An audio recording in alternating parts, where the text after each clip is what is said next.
When I was a child around age 4 or 5, my parents got divorced. My dad moved into an apartment downtown. I remember the first time I was going to stay at my dad's for the night. About an hour after being dropped off, our neighbor from the house we lived in showed up, ended up making us dinner and stayed the night.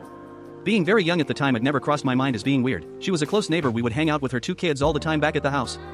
Only a week went by and she had fully moved in with my dad. I recall them telling us the apartment office messed up and put us in the same unit, and because we know each other we are just going to accept it for now. Again, young self didn't think anything of it. I guess those things happen.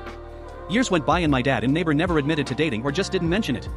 About 11 years later they bought a house together. At this point I was old enough to know they were dating, and eventually they did get married and had a kid together.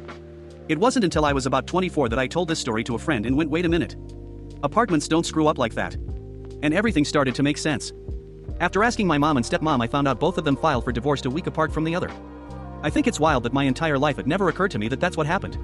But now looking back at it, I just laugh because of the excuse they tried to use about moving in together.